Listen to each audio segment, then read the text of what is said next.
Hey everyone, welcome back to Rocky Watches Movies. Today we're marching straight into the trenches with one of Britain's greatest ever sitcoms, the brilliant and bittersweet Blackadder Goes Forth.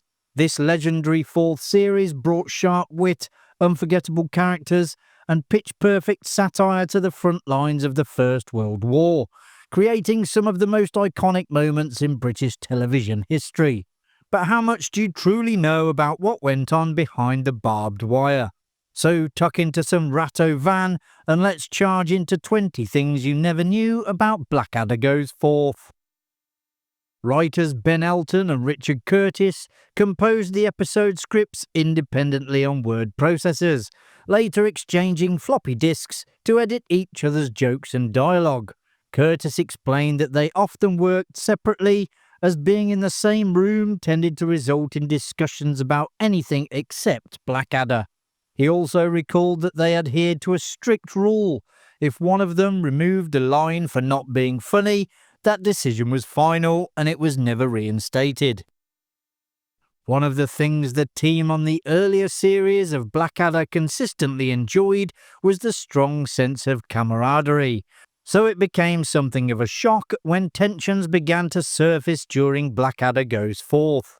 The established cast were increasingly inclined to question and adjust the script, a habit Richard Curtis and Ben Elton felt was counterproductive. Tony Robinson, who played Private Baldrick, later suggested that the writers believed the cast had been unilaterally altering the script for the worse, and that by the end they felt the actors had run away with it. Of course, the spirit of collaboration was not entirely absent from the series. Tim McInerney's character was originally given a rather unremarkable name, Captain Cartwright, but Stephen Fry suggested the far more memorable surname Darling, borrowing it from an old schoolmate. The idea was initially resisted as it seemed little more than a single gag, but as anyone who has seen the series knows, they ultimately managed to draw a great deal of humour from it. After Blackadder 2, Tim McInerney found that the popularity of Lord Percy was beginning to sit uncomfortably alongside his ambitions as a dramatic actor. Having remained largely absent during Blackadder III, only appearing in one episode as Topper the Scarlet Pimpernel, he returned for Blackadder Goes Forth on the condition that he be allowed to play a character with no connection to his earlier incarnation. The title sequence was originally intended to feature Stephen Fry, Tim McInerney and Hugh Laurie on horseback, saluting dramatically. However, when they visited an army barracks to practice riding, Fry's noble steed suddenly reared up and bolted as loud music began to play. Since Fry was not particularly comfortable around horses, the experience was understandably terrifying for him, though it proved highly amusing for the other two, who dismounted and apparently collapsed in laughter. After several further unsuccessful attempts, the idea was abandoned altogether, and just two of them ended up simply standing on a podium instead. In the second episode, Corporal Punishment, the brilliant lawyer Blackadder tries to summon in his defence is named Bob Massingbird, although in the original script, the character was called Bob Moxon Brown, after one of Rowan Atkinson's friends who was also a lawyer. The name was changed after recording and dubbed over. One reason being that given Blackadder's personal endorsement, it could be interpreted as advertising, which is prohibited by the non-commercial BBC. The series was never originally intended to conclude with the much-lauded final scene as it aired. The initial plan was to show the cast being gunned down and end. While the cast appeared to fall dead, it was revealed that Blackadder had only pretended to die. He rises and sneaks away, leaving his fallen comrades behind. However, the footage for the final scene was of such poor quality that it was nearly unusable. But an editor suggested slowing down the available footage, as well as the sound effects, to transform an unusable shot into something usable. An assistant then recommended adding poppies to the scene, and the production crafted a new ending that quickly became one of the most famous and powerful conclusions in sitcom history. Ben Elton revealed that his own uncle, Sir Geoffrey Rudolph Elton, a famous historian, initially condemned Blackadder Goes Forth, believing it was deeply disrespectful to the British Army and the tragedy of the First World War. Having served himself, he felt comedy had no place in such a painful chapter of history. Elton admitted he was stunned, as he saw the series as affectionate satire that honoured the bravery of the soldiers. Remarkably, after the final episode aired, his uncle wrote again to say he had completely changed his mind, a testament to how powerful the show's ending captured the true sense of loss and sacrifice. The series' popularity within the British Armed Forces meant that, according to producer John Lloyd at least, there was a time when half of all regimental goats were named Baldric. Further evidence of the show's popularity can be found in records from the First Gulf War, during which numerous British camps in Iraq were named after characters from the series. In the final episode, Goodbye, Blackadder attempts to feign madness by placing underpants on his head and sticking 2 pencils up his nose. This idea was inspired by Rowan Atkinson's own habit of sticking pencils up his nose to amuse his castmates during read-throughs and script editing sessions. All interior scenes were filmed in front of a live studio audience. Rowan Atkinson recalled that studio shootings sometimes posed difficulties for him due to his slight stammer. Certain words and phrases, particularly those beginning with the letter B, could catch him out. He remembered one episode in which Flashheart and Bob were repeatedly making woof sounds, while his line was, "It's like Battersea Dogs Home in here."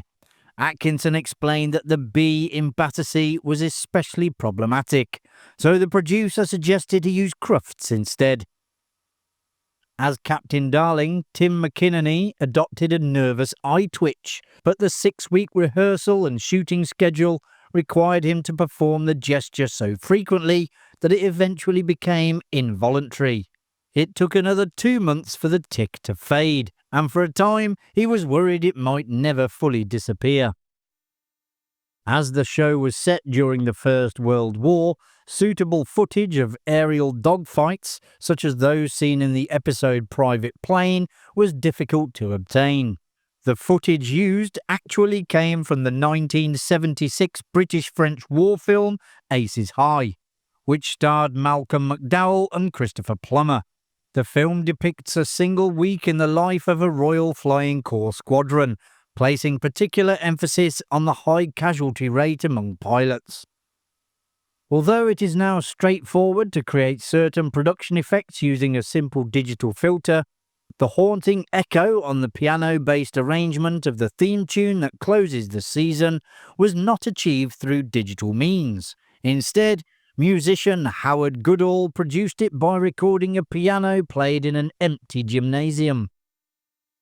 In many ways, the very quality of Blackadder Goes Forth worked against it. The writers and cast felt that any 5th series would face harsh critical scrutiny if it failed to live up to the exceptionally high standards set by the 4th season. Most of those involved regarded a 5th series as a no-win situation creatively. When the show's longtime producer John Lloyd departed from the BBC, it seemed to deliver the final blow. There had been a concept for another season at one point though, called Red Adder, which Atkinson recalled fondly. The plan was set in Russia in 1917, with Blackadder and Baldric working for the Tsar, and Rick Mayall as Rasputin. He went on to say the idea never got beyond a treatment for all sorts of complicated reasons. Although there were initial concerns that the comedy might trivialise the war, it was widely acclaimed. In 2000, industry professionals ranked it 16th in the British Film Institute's list of the 100 greatest British television programmes. Esther McCallum Stewart of Sussex University noted that Blackadder Goes Forth is often used in schools as a truthful parody of First World War conditions, rather than a text judged for factual accuracy. Jeremy Paxman criticised this reliance, while Education Secretary Michael Gove attacked what he called the dominant Blackadder view of the war as a misbegotten shambles, arguing it undermined the patriotism and courage of those who died. His remarks sparked strong backlash from historians Richard Evans and Anthony Beaver, as well as Tony Robinson, who defended British teachers.